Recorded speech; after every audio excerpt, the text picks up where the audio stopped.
Raised beds are everywhere right now. YouTube, Instagram, every beginner gardening guide, they all point to the same answer. Build a box, fill it with good soil, and grow. So why do Amish farmers, who have been feeding families from the same land for generations, almost never use them? In this video, we are going to look honestly at both methods. What raised beds do well, where they fall short, and what the in-ground approach the Amish rely on actually involves. By the end, you will have a clear picture of which one belongs in your situation and why the answer is not the same for everyone. To understand why so many gardeners default to raised beds, you have to understand the problem they were designed to solve. Most people who start gardening do not start with ideal conditions. They have a patch of clay in the backyard, or compacted builder's soil left over from construction, or a wet corner that drains badly, or simply no idea what is in the ground beneath their feet. Raised beds sidestep all of that in one move. You build the frame, you fill it with purchased soil, and you start growing in conditions you controlled from the beginning. For someone dealing with genuinely difficult ground, that is a real and practical solution. Raised beds also warm up faster in spring because the soil mass is exposed on all sides, which extends the growing season in cold climates. They drain reliably, they are easier on the back, and a neatly constructed row of raised beds looks organized and intentional in a way that appeals to people who are new to growing food and want their garden to feel manageable. These are legitimate advantages. Raised beds became popular because they work particularly for urban gardeners, small backyard spaces, and beginners who need something that delivers results before they have had time to develop soil knowledge. There is nothing wrong with them in the right context, but they come with a set of costs that most beginner guides do not mention up front. And those costs are exactly why experienced farmers growing at any meaningful scale almost never use them. What nobody tells you about raised beds. The first cost is financial, and it is more significant than most people expect. A single well-built raised bed, lumber, hardware, and enough quality soil to fill it typically runs between $100 and $300 depending on size and materials and where you live. A productive garden requires multiple beds. Fill 4 of them, and you have spent anywhere from $400 to $1,200 before you have grown a single thing. The soil inside depletes over time as plants draw nutrients from it and organic matter breaks down, which means ongoing amendment costs every season. And the lumber itself has a lifespan. Even good quality untreated hardwood begins to rot within 5 to 8 years in most climates, at which point the structure needs to be rebuilt and the whole process starts over. The second cost is water. Because raised beds sit above ground level and drain freely on all sides, they dry out significantly faster than in-ground soil. In a hot summer, a raised bed may need watering every day or every other day to keep the root zone adequately moist. That is not a problem if you have a reliable water source and the time to manage it, but it is a real ongoing commitment that compounds across an entire growing season. The third cost is scale. Raised beds are practical for a few hundred square feet of intensive production. They are not practical for growing serious quantities of food. The construction, the cost, and the maintenance all multiply in ways that make large-scale production from raised beds economically unworkable, which is why almost no farmer, Amish or otherwise, uses them for anything beyond occasional specialty growing. What the Amish do instead, Amish farming philosophy, is built around a principle that shapes every decision. The garden and the field improve the land itself rather than building structures around its limitations. This is not just a practical preference. It reflects a deeper view of land stewardship that runs through the entire culture. The soil is something you are responsible for across generations, not just for this season's harvest. You leave it better than you found it. And the way you do that is through consistent, patient investment in what is actually in the ground. Visit an Amish farm that has been worked by the same family for several decades, and the soil tells the story before anyone explains it.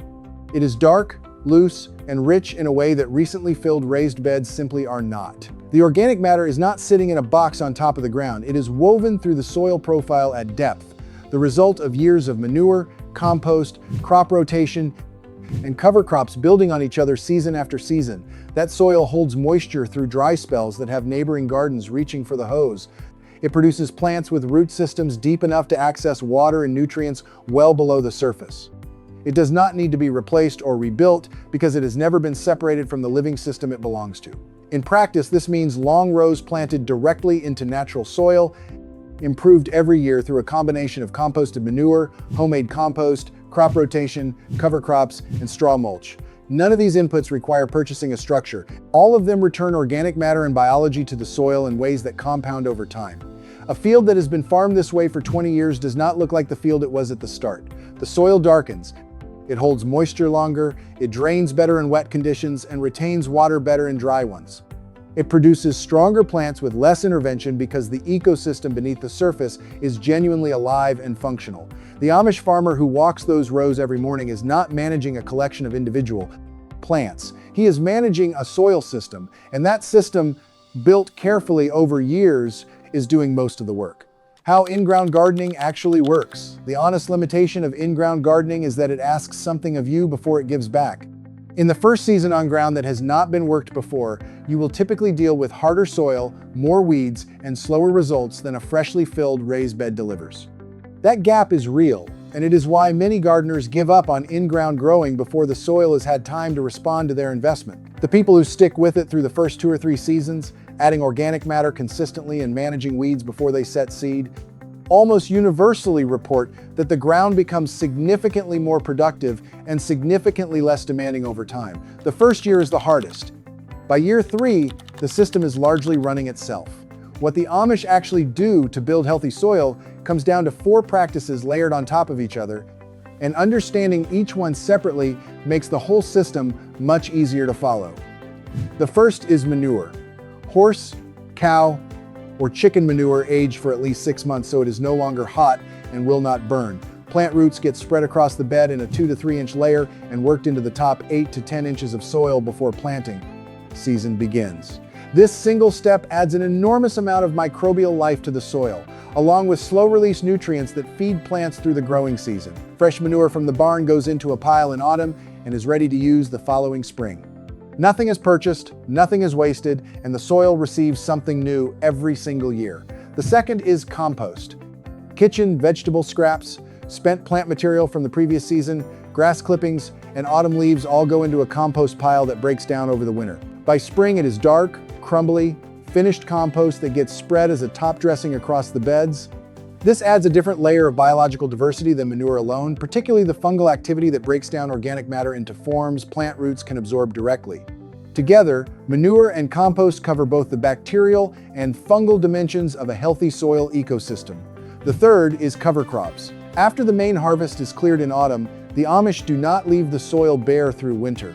They seed cover crops. Clover, winter rye, or vetch are the most common that grow through the colder months, protecting the soil surface from erosion and compaction and fixing nitrogen from the air through their root systems. In early spring, before planting, those cover crops get turned into the soil where they break down quickly and add another wave of organic matter and fertility. A bed that has had a winter cover crop is noticeably richer and easier to work than one left bare. The fourth is crop rotation. Every year, plant families move to a different section of the garden. Tomatoes, peppers, and eggplant, all in the nightshade family, go where beans grew last year. Beans go where the brassicas were. Brassicas move to where the root vegetables were. This rotation breaks the cycle of soil-borne pests and diseases that build up when the same crop grows in the same ground repeatedly. It also manages soil nutrition more efficiently, since different plant families draw on different nutrients and leave different things behind.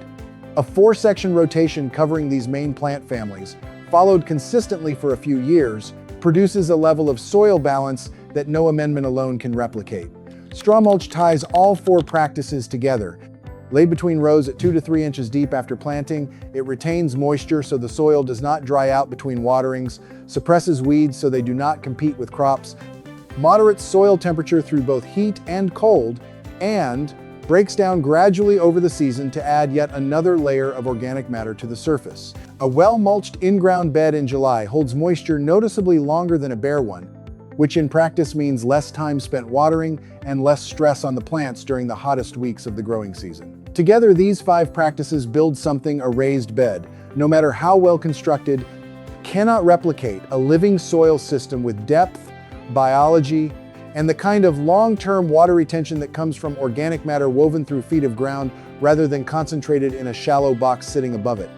In a hot, dry summer, in-ground soil with good organic matter holds moisture for days longer than a raised bed of equivalent size. In a wet spring, it drains through a profile deep enough to handle the excess. The deeper the root system a plant can establish, the more resilient it becomes, and roots in good in-ground soil go far deeper than roots confined to a 12-inch bed. Which one actually belongs in your garden? The honest answer is that this is not a competition with a single winner.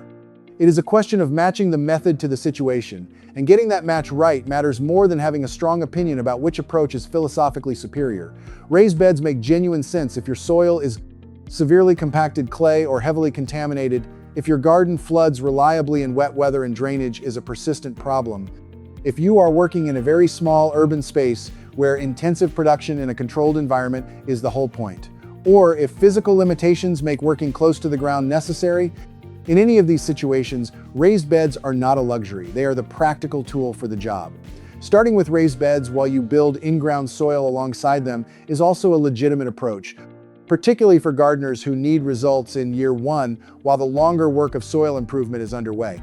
In-ground gardening makes more sense if you have space to work with, if your soil is at least workable, even if not yet ideal, if long-term food production rather than decorative productivity is the goal, and if you are thinking about cost and sustainability across years rather than just this season. The financial difference alone is significant. The cost of building and maintaining raised beds across a decade can run several times the cost of the compost and organic matter inputs needed to bring in-ground soil to an excellent standard over the same period. And at the end of that decade, the in-ground garden has soil that genuinely belongs to the land, not a box that needs rebuilding. The Amish approach is not superior in every situation. It is superior in the situations where most serious food growing actually happens on real ground at meaningful scale over the long term. For a backyard gardener working with a small urban plot and challenging soil, raised beds may be exactly the right starting point. For anyone thinking about growing a substantial portion of their food from the land they have, the in-ground approach the Amish have used for generations is worth understanding and seriously considering. The raised bed is not a mistake. It is a tool, and like every tool, it works well in some situations and is the wrong choice in others. What Amish farming offers is not a rejection of raised beds so much as a reminder that the soil itself is the asset. Build the soil, and the soil does the work. Build a box around bad soil, and you will be maintaining that box indefinitely. If you want to go further with how traditional farmers think about soil health and keeping a garden productive without constant inputs, we have a video on the Mennonite approach to pest control and soil management that covers exactly that. Click on it, and we will see you in the next one.